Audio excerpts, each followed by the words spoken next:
Good morning to everyone who is here today, to our witnesses, to our guests who are here as well. Important conversation about leveraging technology to strengthen immigration enforcement. It was last year when I was in the Oversight Committee and I exposed a sanctuary sheriff in the state of South Carolina, Charleston County, South Carolina. Her name was Kristin Graziano. And I learned that she was not working with ICE at the time, and she was letting illegal immigrants who are here in our country illegally, criminals, because they break the law when they come into our country as soon as they cross that border illegally, it's a crime.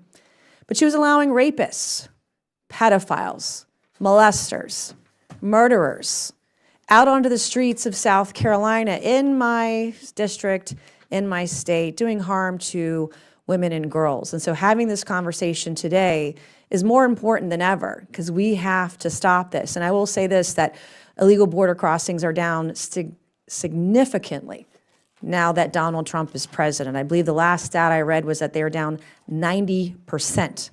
But anyway, when I was exposing what my sanctuary sheriff was doing last year, my lieutenant governor, Pam Yvette, stood silent.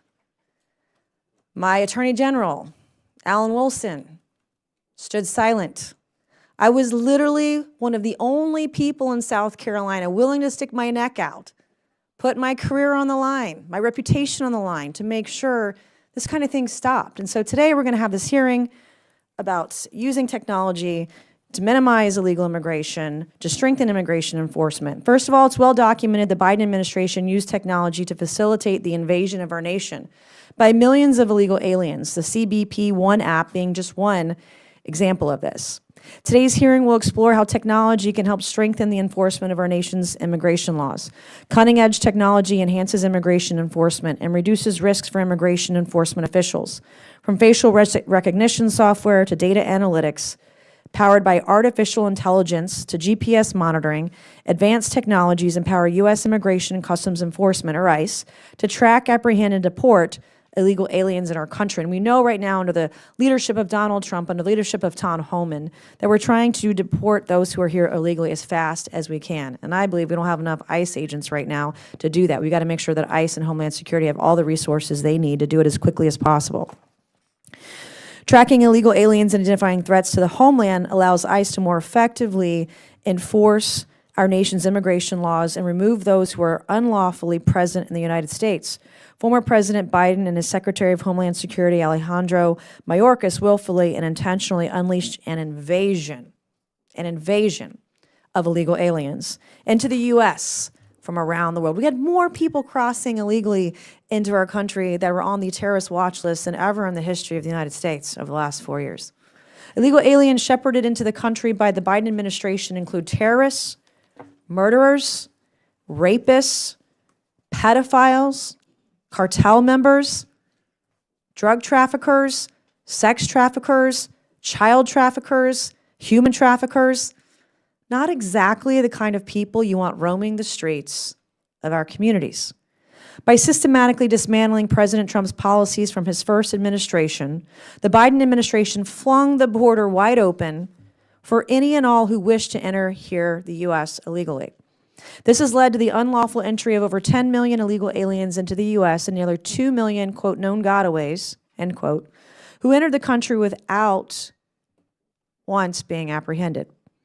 As of last July, there were over 646,000 illegal aliens with additional criminal histories running around free right here in the United States.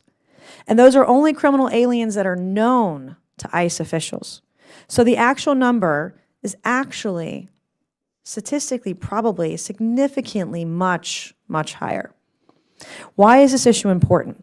Why must we use all means at our disposal to identify, locate, and deport all illegal aliens in the U.S.? It's because the heinous nature of the crimes committed by those who enter the U.S. illegally and treat this nation as their own playground to get rich by selling human beings and illegal drugs while victimizing women and children.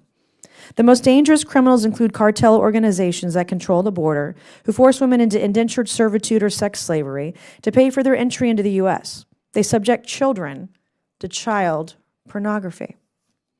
If you speak to law enforcement at the border, you'll hear about rape trees, where the underwear of women and girls brutally raped on their journey to America are hung like trophies. 10 years ago, I didn't even know what fentanyl was.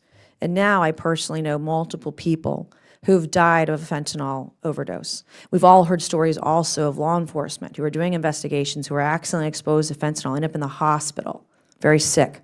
They're lucky they haven't died. The Biden administration shoulders the blame for the record deaths of the American citizens, the record number of illegal aliens, and the record profits for drug cartels due to fentanyl and human trafficking. And we're talking about numbers, about the amount of money that the cartels have made off of drug trafficking and human trafficking, tens of billions of dollars, easily north of 60 or 70 billion dollars. They're making money off the U.S. because we let them. To protect American citizens, we must undo the horrors caused by the Biden administration's immigration policies that rewarded criminal illegal aliens. A core component of this is the ability to track and monitor all illegal aliens in the country when detention isn't feasible for some reason. When used as part of the Alternatives to Detention, or ATD program, modern technology can be used to monitor illegal aliens within the country and assist with proper enforcement of U.S. immigration laws. When detention is not possible, these modern technologies can enhance security by monitoring and tracking illegal aliens to ensure they can be removed once a final order of removal is in place. The Biden administration, however, refused to use the ATD program as intended, frequently and prematurely removing illegal aliens from monitoring before a final order of removal was, and allowing them to scatter throughout the interior of our country and victimize American citizens. For example, at the Biden administration's direction, one of the illegal aliens who murdered Jocelyn Nungare, a 12-year-old girl from Texas, who was raped and strangled to death. This is Jocelyn Nungare. I hope we never forget her name. We never forget her face. We never forget the horrors she endured as she was 12 years old.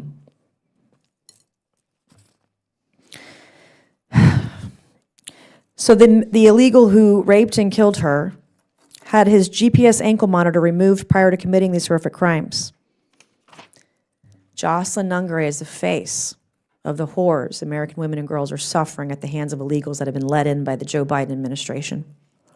The Biden administration allowed this to happen, all while unconscionably ignoring easy-to-use and available technologies that could have prevented the release of illegal aliens with criminal histories in the first place. I look forward to the testimonies of our witnesses today, which include former ICE officials, to hear about their firsthand experience and suggestions on how we can leverage technology to strengthen immigration enforcement and facilitate the mass deportations Americans overwhelmingly support.